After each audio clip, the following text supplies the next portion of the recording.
Chapter 5 A Family of Anchormen. My father, Claude Burgundy, was a natural-born news anchor, as was his father and his father before him. Of course, there was no television or radio station in Hagglesworth, Iowa. Instead, every Friday night, he would set up a desk in the Tight Manhole, an Irish bar where the mine workers drank and sang songs of misery. The oil company paid him to report on all the charitable and civic-minded projects they had in the works, as well as hard-hitting news stories happening in Hagglesworth. Because of his honest face and gifted speaking voice, men and women would come in from all the other bars in Hagglesworth. The Dirty Chute, the Mine Shaft, the Rear End, the Suspect Opening, the Black Orifice, the Poop Chute. Too many to list here. All to listen to the Shell Oil Burgundy Hour. In Hagglesworth, it was the most popular show on Fridays at 10 p.m. for years. It consistently beat out Dragnet and Ernie Kovacs in the local ratings. He would report high school sports stories.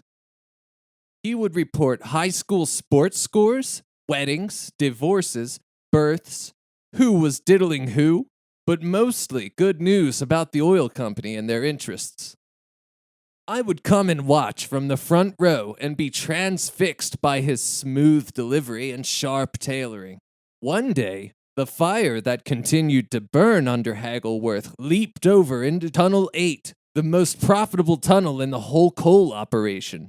Unlike the fire that occasionally shot up from the earth and burned cars or dogs, this fire was getting in the way of profit and had to be contained.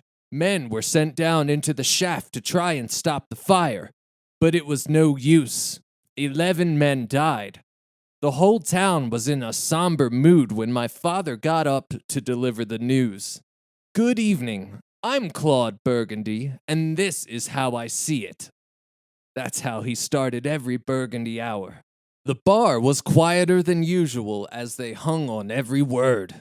Today, the Shell Oil Company of Iowa announced a new plan to bring multicolored blinking lights to downtown Hagglesworth for the upcoming holiday season.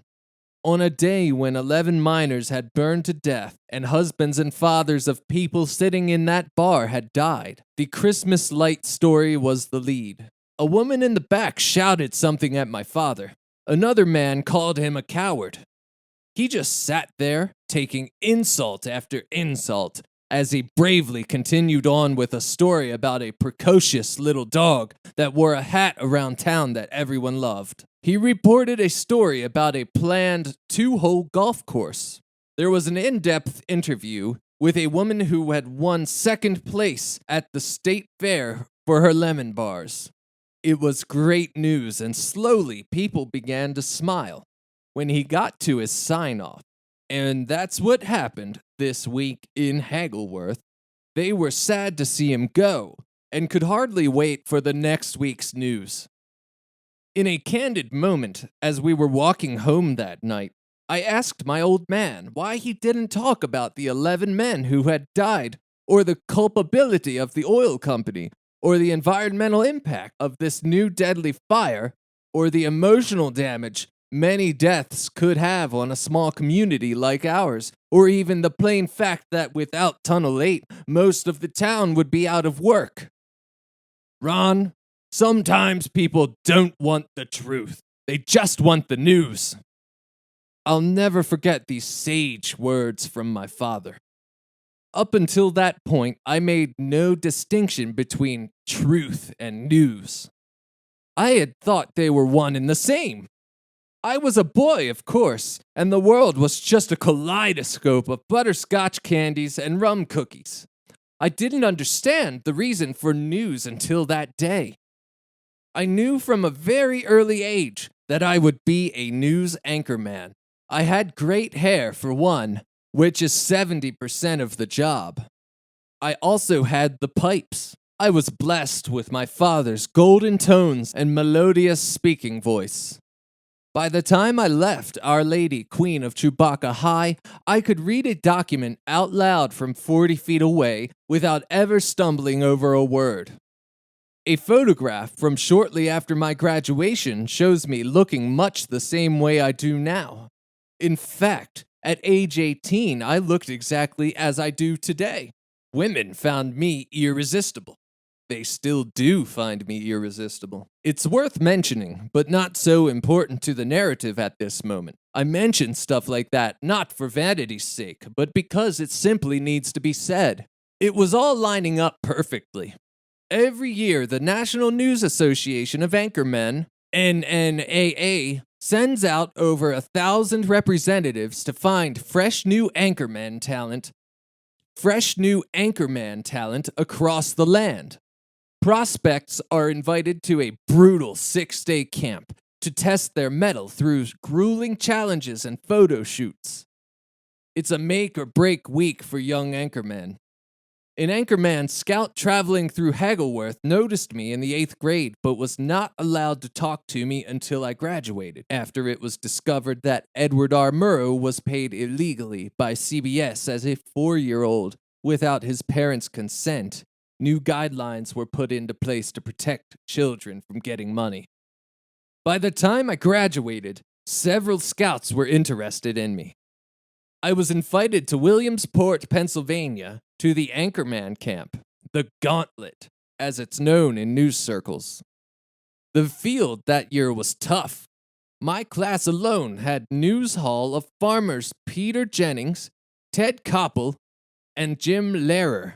Vance Bucksnot, who became the #1 anchor for the Quad Cities, was there, as was Punch Wilcox, the legendary anchor for Salt Lake City's KPAL. There was also Snack Reynolds, Austin, Brad Harrisley, Columbus, Tink Stewart, Butte, Ray Spannon, Minneapolis, Hit Johnson, Albany, Kick Fronby, Charlotte, Ass Perkins, Mobile, and Lunk Brickman, Boston. All of these men distinguished themselves with long careers for their respective stations. So yeah, it was very competitive. The main goal of the gauntlet was to test if you had the avocados for Anchorman work. Could you hold your liquor? Could you tell the difference between bespoke and off-the-rack suits? Could you seduce women through a camera lens? Test after test of skills. Could you turn your head sideways to other news team members when speaking? Could you manufacture a laugh after reading a lighthearted story? Could you muster a knowing, disapproving headshake after a story of sadness? On and on for 2, sometimes 2.5 hours a day. If it were not for the fun diversions to be had in Williamsport, I would have gone crazy. But fortunately, Williamsport, Pennsylvania, is one of the wildest places I know. The key parties alone, and this was way before they had caught on around the rest of the country, were almost too decadent. I'm just going to assume that most people who live in Williamsport, Pennsylvania, to this day, moved there to engage in terrifyingly adventurous sexual activity. I mean, how else would you account for the reckless bacchanalia that happened in that town every night? As a small-town boy in a big city for the first time, I was warned of some of the dangers, but no one prepared me for what went on in that town. Maybe it's because it's not on the main east-west highway, Interstate 80. Or maybe because the town is sufficiently surrounded by vegetation, lending itself to an isolationist mentality. Whatever has caused the town to feel cut off from the rest of civilization has also ensured its disconnect from the laws of man. It is a town of pleasure-seeking animals, only gratified by buttery foods and genital friction. It's a wonderful place to be for a week and provides great relief from stress.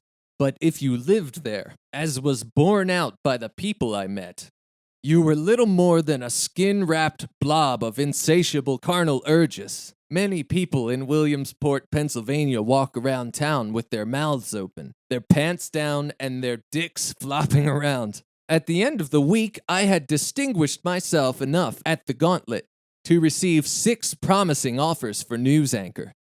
I leapt at Tuscan. In a real show of Burgundy independence, I stole the family car and never looked back.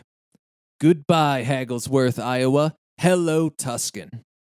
The drive east was delicious. I drank up the scenery like a man freed from prison. 2 straight days I drove until I overheard 2 truckers outside of Washington, D.C. say that Tuscan was in the west. I should have looked at a map, but in those days they didn't have maps, so I went to the west. I felt like a young Horatio Alger traveling west to make my fortune. A few days later, I was in the middle of Florida and getting kind of frustrated. I sometimes wonder how long-haul truck drivers even do it. How do they get from one destination to the next without getting lost? The stars? Anyway, once I got straightened out of Florida, I was on my way.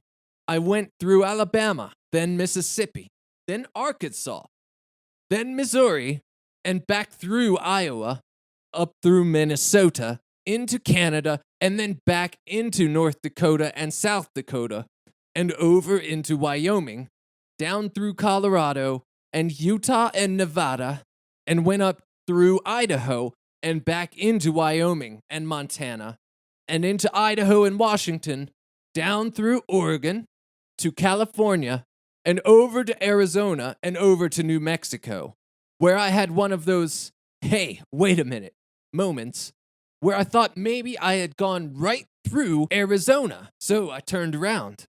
When I landed in Tuscan, I hadn't slept in 3 weeks, and I hadn't shaved or showered. My suit smelled like eggs and butt and was stiff from all the sweat and dirt I had built up on the road. Big problem. I was due on the air in 5 minutes. It was my first time on camera, and I knocked it out of the park.